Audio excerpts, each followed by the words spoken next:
Brigade কেন যাব? আমরা ব্রিগেড যাবো কেন? এই জলকাদায় কেউ ব্রিগেডে মিটিং করে নাকি? 21শে জুলাই সামনে, আর 21শে জুলাই পালনে ব্রিগেডের অনীহা কালীঘাটের। মমতা শিবিরকে ব্রিগেডের অনুমতি দিতে চায় পুলিশ। খবর সূত্রে তবে ব্রিগেড নিতে রাজি নয় কালীঘাট তৃণমূল। ব্রিগেড ভরবে না, তাই কি অনীহা কালীঘাট তৃণমূলের? জল কাদায় ব্রিগেডে সম্ভব নয়, সাফাই কালীঘাট শিবিরের। নতুন জায়গার প্রস্তাব দুই নেতা শোভনদেব চট্টোপাধ্যায় ও ডেরেক ওব্রায়েনের দেখা করেছেন কলকাতা পুলিশের শীর্ষ কর্তাদের সঙ্গে।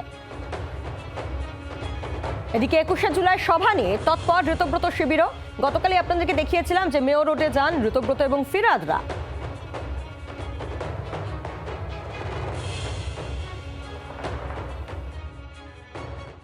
ব্রিগেড কেন যাব? আমরা ব্রিগেড যাবো কেন? এই জলকাদায় কেউ ব্রিগেডে মিটিং করে নাকি?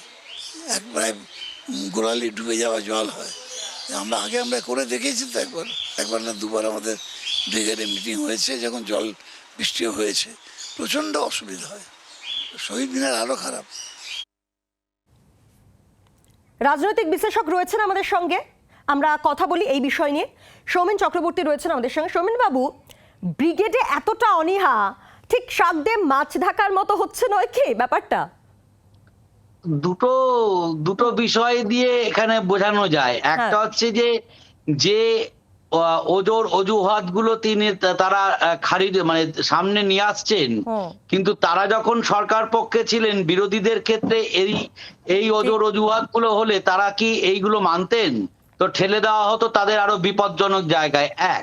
দ্বিতীয়ত, তারা কার্যত এই মুহূর্তে বলা যায় তারা কিন্তু এই মুহূর্তে যে জনতার ঢলের কথা বলছেন, কার্যত ক্যারিজমার কথা বলছেন, সবকিছু কিন্তু তারা নিজেও জানেন তারা একটা কোণায় ঠেসে গেছেন। অর্থাৎ সংরক্ষিত দল হিসাবে তারা অবস্থান করছে।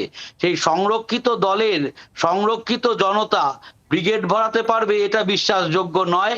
সেটাও একটা জায়গা। শুধু ব্রিগেড কেন, ওনারা যদি অন্য মেট্রো চ্যানেল বা ওখানেও করেন, সেখানে জনতার ঢল কিরম আসবে, সংরক্ষিত জনতা কত পরিমাণে আসবে, সেটাও কিন্তু প্রশ্ন চিহ্ন হয়। কারণ একই সঙ্গে মনে রাখতে হবে জনতার এই আশাটাও কিন্তু কাফি মত ভুল, ডিভাইড অ্যান্ড রুলে বিভক্ত হয়ে গেছে। সঙ্গে থাকুন।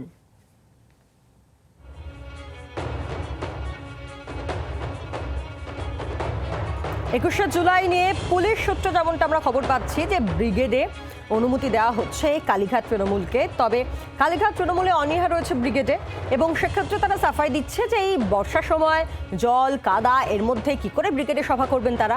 কিন্তু আসলে কি ব্রিগেড ভরানোর মতো কর্মী সমর্থক নেই তাদের কাছে?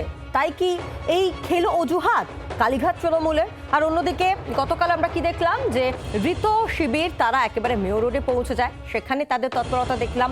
কারণ 21শে জুলাই তারাও করতে চান, তা নিয়ে তারা অনুমতি পেয়েছেন মেয়র রোডে, এবং সেক্ষেত্রে তারা সেখানে যান এবং সেখানকার তৎপরতা লক্ষ্য করি আমরা গতকাল।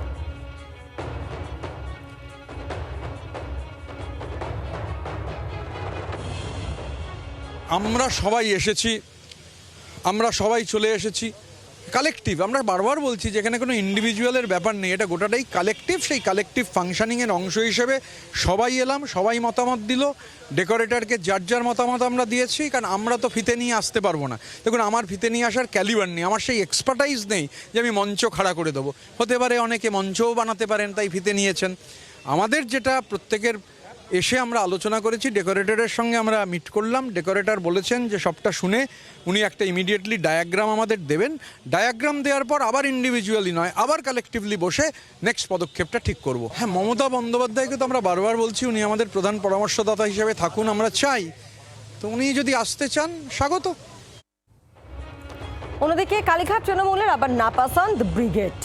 বড্ড রাগ গোসা হয়েছে কালীঘাট তৃণমূলে, কারণ ব্রিগেডে জল কাদাই বর্ষার সময় তারা কি করে সভা করবে? এই সাফাই হচ্ছে কালীঘাট তৃণমূলে। ভাবা যায়। কথা বলবো প্রবীর চক্রবর্তী আমাদের সঙ্গে রয়েছেন, সরাসরি আমাদের প্রতিনিধি। প্রবীর, কোথাও কি এই সাফাইটা খেলো সাফাই নয় কি?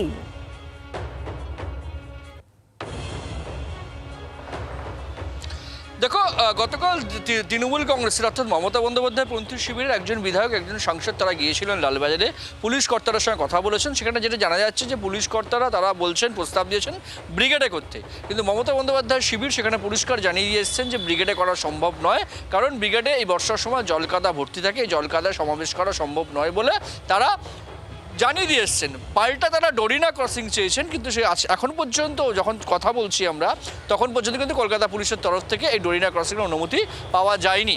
ফলে মমতা বন্দ্যোপাধ্যায়ের শিবিরের যে 21শে জুলাই পালনের যে কথা চলছে সেটা এখন চূড়ান্ত অনিশ্চয়তার মধ্যে পড়ছে।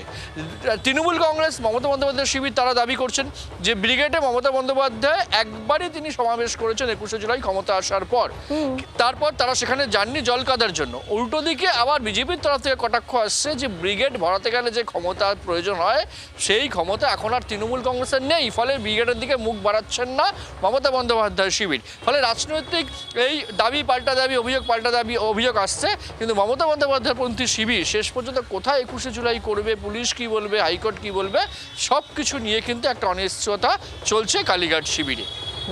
ধন্যবাদ তোমাকে। একদিকে কালীঘাট তৃণমূলে 21শে জুলাই পালন নিয়ে একটা ঘোর অনিশ্চয়তা তৈরি হচ্ছে, কারণ জায়গায় তাদের পছন্দ হচ্ছে না। অন্যদিকে ধৃত শিবির মেয়র রোডে তাদেরকে অনুমতি দেওয়া হয়েছে। গতকাল আমরা সে তৎপরতা দেখেছি, সেখানে ছিলেন ফিরহাদ হাকিম। তার বক্তব্য কি ছিল শুনুন।